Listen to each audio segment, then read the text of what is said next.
Hey guys, welcome to Codenamed Epic's Off Topic. We're your hosts, Kirby Kid. And Black Superman. And today we're talking about AVX Round 8. Yeah, so Namor's on the rampage, which the White Queen sent him on. Yeah, and he's attacking, like, innocent people in Wakanda, which, as you can guess, did not make Panther happy. Yeah, it kind of ticked him off, Yeah, actually. he was like, call all the Avengers. Like, see, before he was like, I don't want to fight them because Storm's on their side. And then people start getting messed up. He's like, all right, nah. Everybody. Yeah, and then, it was funny how, like, okay, you watch, Namor's already one of the most powerful mutants there is. Now he's Phoenix Namor. Yeah. He goes in and he's, like, kicking the crap out of pretty much everybody. He broke Red Hulk's arm. That was actually funny to me. That's pretty impressive. I don't really like the Red Hulk. I enjoyed that. That was funny to me. Yeah. But he's kicking the crap out of everybody. They finally get him down after using pretty much every Avenger. Yeah. And then their next thought was, okay, the powers went back to the other four Phoenixes, so crap. We kicked the crap out of them and made them stronger. And then Spider-Man says, great, welcome to my world. That's how I feel every day. If you want to actually see how Spider-Man feels, there should be 2 codes right about here so you can see that funny quote for yourself. But I liked the chapter, actually. I liked Scott being upset because things aren't going his way, and that's always a good thing.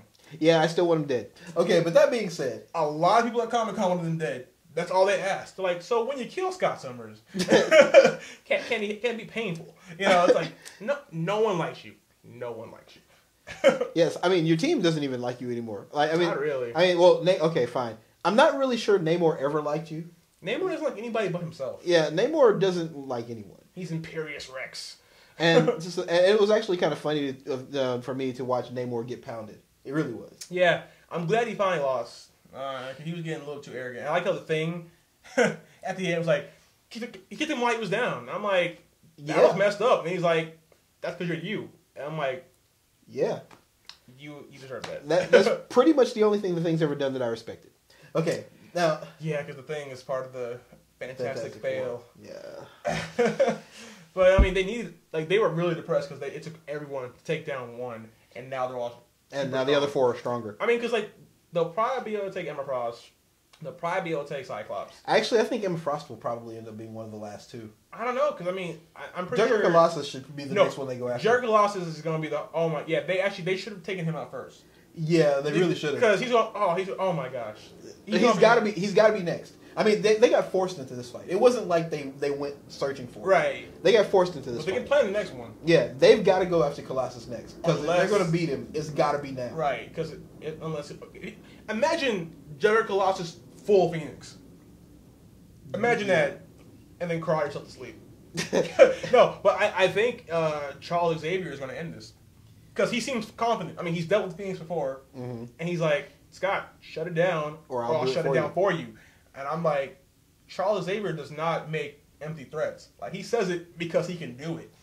Yeah, and it's funny, because he doesn't really make threats. Charles Xavier doesn't make threats. Cyclops is such a failure. I mean, Magneto has killed people. Magneto has taken over the planet. Magneto has blown things up. Magneto's tried to kill Charles Xavier. And Charles always goes, Magnus, if you would please just stop and let us talk. No. He says to Cyclops, you know what? Cut this out, boy, or I'm going to do it for you. Exactly. He's like, I love you and all, but I will kill put you down. Yeah, pretty much. Yeah, he's just like, I'm going to do it. And like, Magneto's nowhere to be around. He's like, look, I'm not going to get involved in this. Yeah, he's like, Charles went daddy talk. Yeah. Boy, I brought you in this world, now take you out. Exactly. Like, he is very confident. Like, he's like, I can do it. And I would really like to see that happen. So would I. It was so amusing. I mean, and I've always liked Professor X, even though, frankly, I don't really think he's that powerful. Mm-hmm. I mean, he's the strongest telepath on the planet. But I've never really thought he was ultimately that powerful because he doesn't really do anything else other than control people's minds. But controlling other people's minds is really a very nice power. I don't need to beat you in the face if I can just control what's inside your face. Yeah, or I can get someone else to beat you in the face, like, Juggernaut Colossus, who isn't wearing the helmet. Oh, that'd be cool if that's how he takes him out. It really would. But then he'd probably be the last one standing and then be uber powerful and then probably overpower him. Yeah, but, Professor X can short circuit his brain. Probably. or just sever it so you can't ever think ever again. Yeah. So either way it goes. But I would love to see at this point Jean Grey come back and get the full Phoenix, because the Phoenix probably loves Jean Grey the most. I mean, that's what drew it to Earth in the first place. Yeah, kind of like Spider-Man and Venom. Yeah, I would love to see her come back and be like, Sky, set on fire. Just set on fire. Spoiler alert. Jean Grey is coming back. What? But it's not Jean Grey like we know her. It's Jean Grey from like the 80s. Oh, that's right. All the old X-Men are coming into the thing. And they're gonna see the world now. That was actually revealed at a panel that I couldn't get into at Comic-Con because there was a line. To get into a line, to get inside, to then camp out. We have a whole nother video on this rant. You should watch it. It's like forever long, but you will understand. Like if you were there, you'd be like, I get your pain. But back to AVX, because that's what we're talking about. Let's not go off topic. Haha. What did you think overall about the chapter? This was actually a really good chapter. Yeah. I mean, not just because I got to watch Namor get pwned, which made me happy, and to watch Professor X set Scott Summers out, which makes me happy.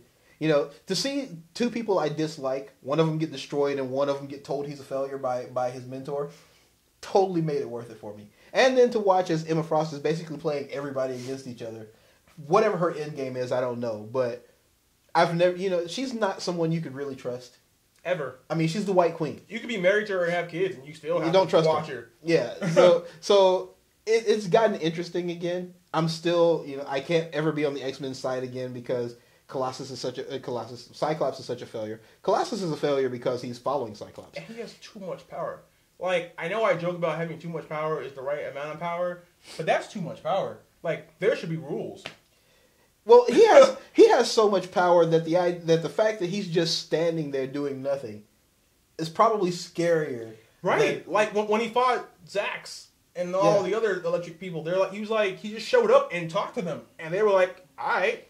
Yeah, I mean, the fact that Colossus doesn't feel the need to even talk is probably scarier to me than anything else. I mean, Namor, he yells.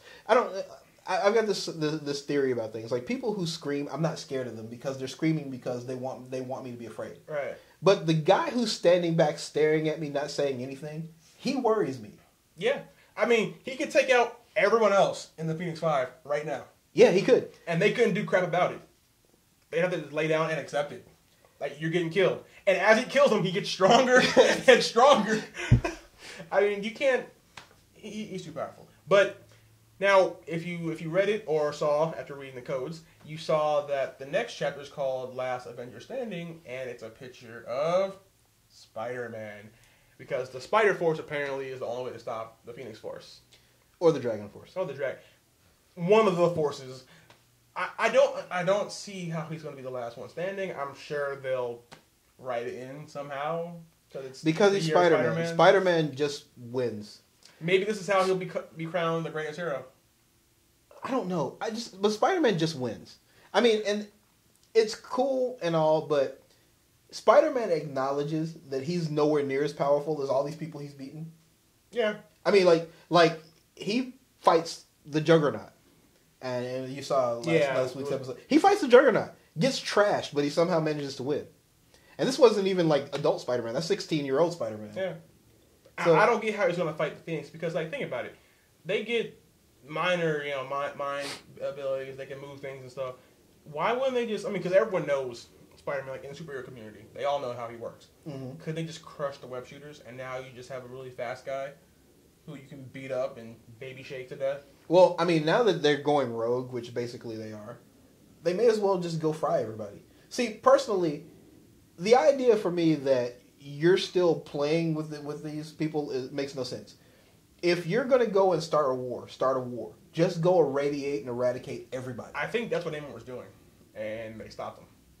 Yeah, but they had a one-trick pony thing going on there. I don't know that they can do it again.